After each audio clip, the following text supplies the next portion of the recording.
Important things to check on the new Hyundai Santa Cruz as soon as you get home from the dealership.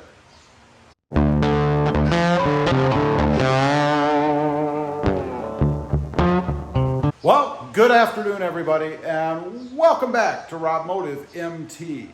These are a few things that you should pop the hood and check as soon as you get home from the dealership. Before we run through them, if you haven't before, go ahead and click that subscribe button and smash that notification bell so that you don't miss out on any upcoming videos.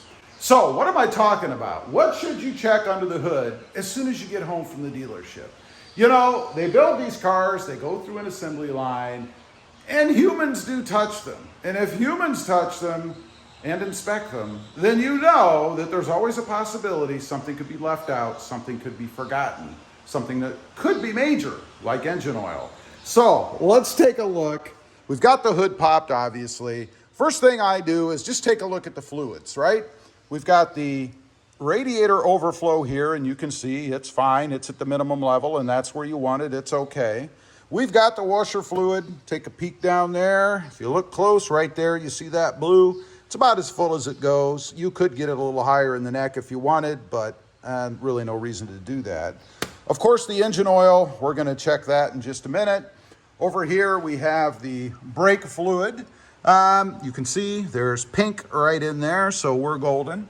I would pop the little battery cover here. Again, a very innovative design, just to make sure that everything looks connected. I wouldn't get out a wrench and start torquing anything down, but it's good just to have a look to make sure that all the nuts are on there and it looks right. Same thing with the negative end over there. The air filter, never a bad idea to pop this open, especially since it's so simple, and make sure that there is indeed an air filter in there. Somebody had to put that in. It's something that could have been left out.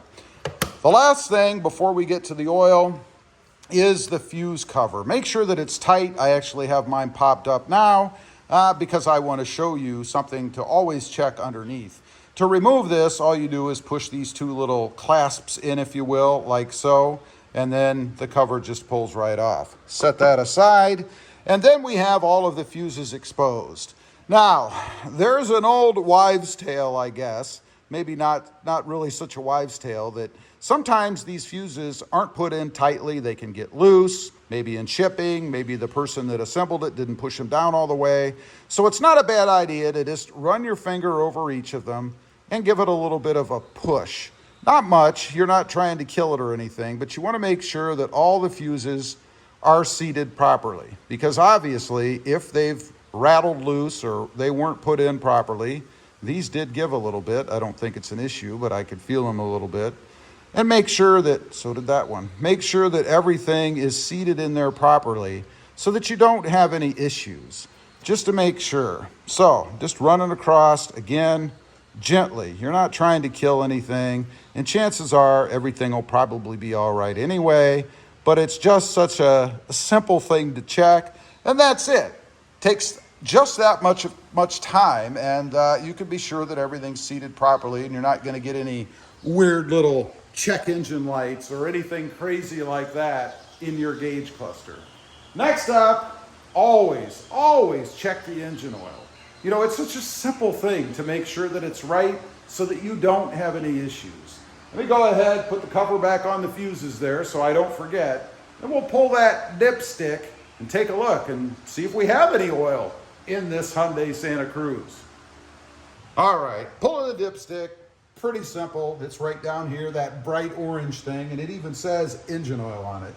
So you want a rag or a paper towel, something you can clean it off with before you stick it back in. So we're gonna go ahead, pull this thing out, see what it looks like. I've never even seen this one before.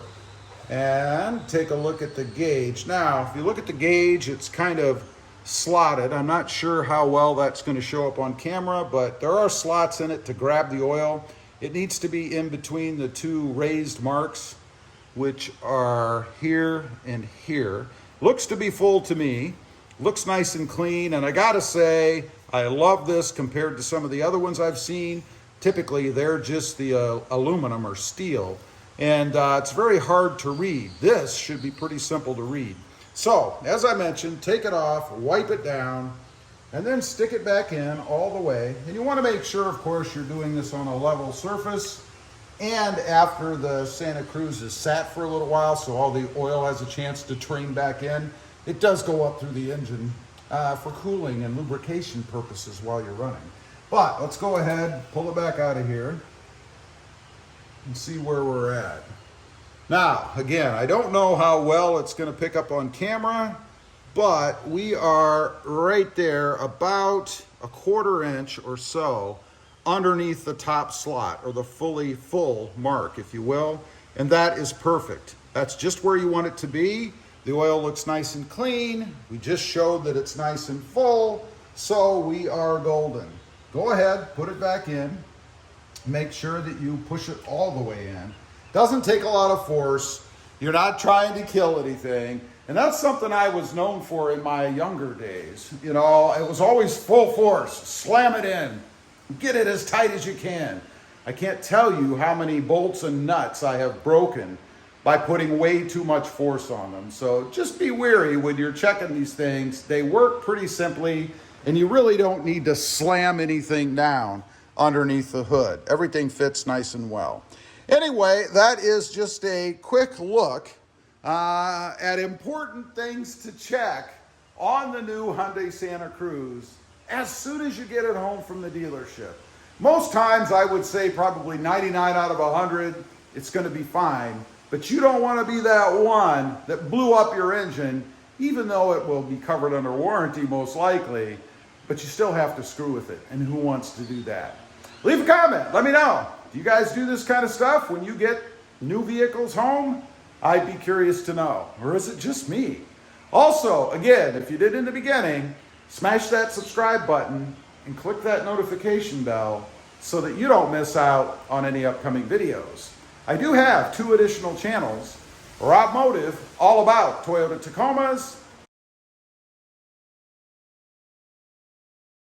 and Rob Motive JT, all about Jeep Gladiators. Check them out, and if you're interested, please consider subscribing. Thanks for watching. Stay safe out there. Bye.